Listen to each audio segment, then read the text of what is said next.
Muy buenos días, niños y niñas. Espero hayan disfrutado de ese merecido descanso, hayan disfrutado de las diferentes actividades con su familia e iniciamos, gracias a Dios, un nuevo día y una nueva semana.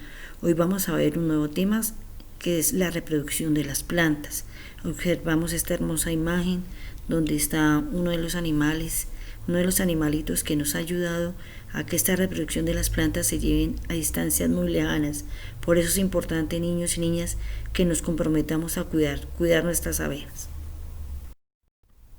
Vamos a recordar, en botánica quiere decir en las plantas, ¿cierto? Esta es la botánica. La reproducción vegetal se designa a los variados mecanismos a través de los cuales las plantas se multiplican.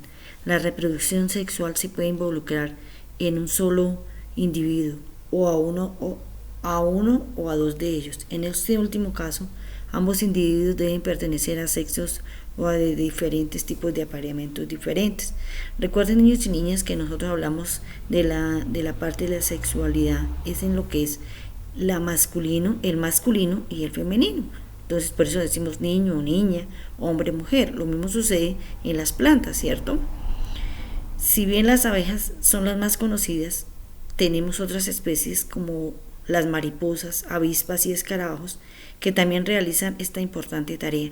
Inclusive los murciélagos, colibríes y hasta los lemures colaboran para que las flores puedan reproducirse.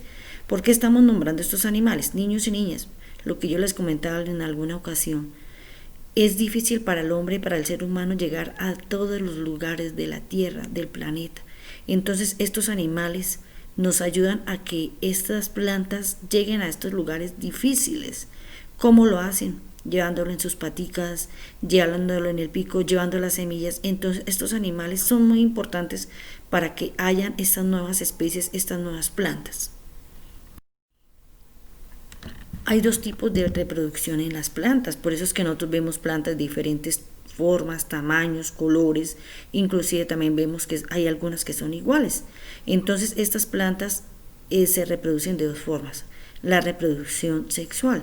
Entonces en la reproducción sexual intervienen las flores y las semillas. Recordemos, niños y niñas, que cuando vimos las partes de las plantas encontrábamos que para que hayan semillas deben haber unas flores. Entonces esta reproducción sexual, ¿cómo se inicia o se desarrolla? Primero, por acción de un insecto o del viento, el polen llega al pistilo de la flor, que es la polinización. El pistilo son los que se aparecen, es una de las partes de la flor, ¿cierto?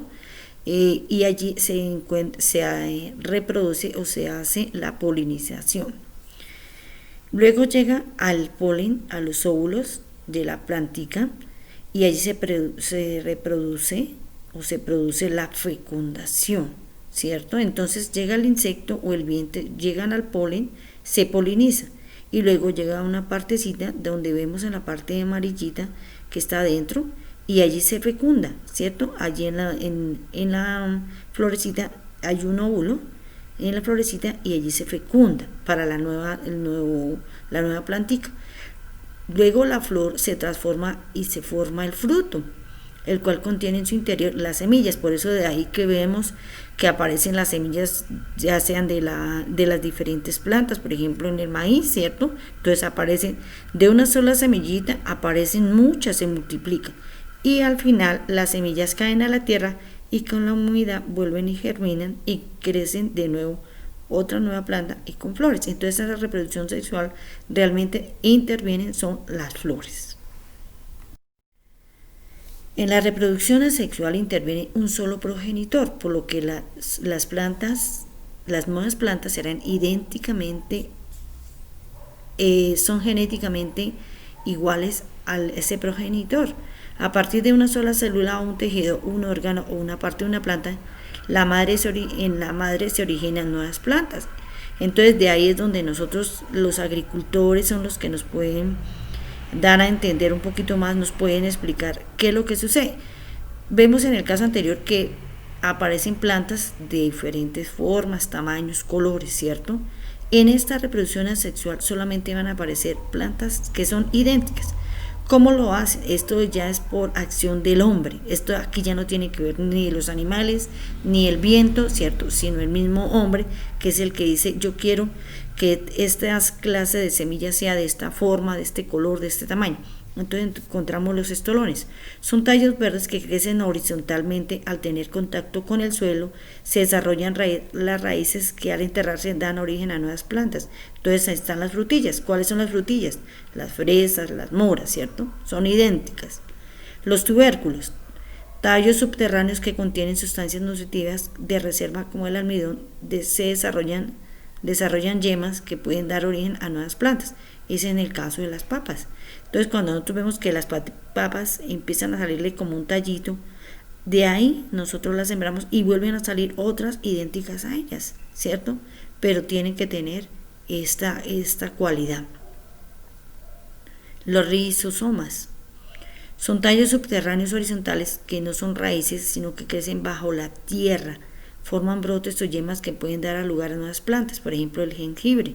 Entonces, si nos damos cuenta, niños y niñas, ahí en la parte de abajo, cómo está esta raíz, ¿cierto? Y de ahí van saliendo nuevas planticas. Los bulbos son tallos subterráneos recubiertos por una o muchas hojas que almacenan sustancias nutritivas de reserva que servirán para que se desarrolle una nueva planta. Ese es en el caso del ajo y la cebolla. Nosotros aquí en Nazaré o en Chamesa tenemos muchos ejemplos de esto de la cebolla. Entonces hacen los semilleros, los agricultores hacen sus semilleros y ya cuando están listos los plantan para que salgan de nuevo esta nueva plantica, que en este caso es la cebolla. Pues el ajo no lo he visto realmente, pero nosotros sí hemos visto la cebolla. Entonces, niños y niñas, esta reproducción asexual realmente la hace es el hombre, el ser humano. ¿Para qué? Para que haya calidad en sus plantas, para que no se pierdan esas especies en especiales, como son las frutas, como son las papas, como es el jengibre, en este caso el ajo, de la cebolla. Esa es su diferencia con la anterior, que era la sexual, donde era solamente las flores. Aquí en este caso interviene es el ser humano. Actividad. En el cuadro natural escribir la fecha de hoy y como título reproducción de las plantas, luego escribir qué entienden por reproducción sexual y asexual de las plantas, buscar y pegar imágenes de cada una de ellas, observar los videos que a continuación les envío el link, los enlaces para que cada uno me diga qué le gustó de cada uno de ellos. Que pase un excelente día.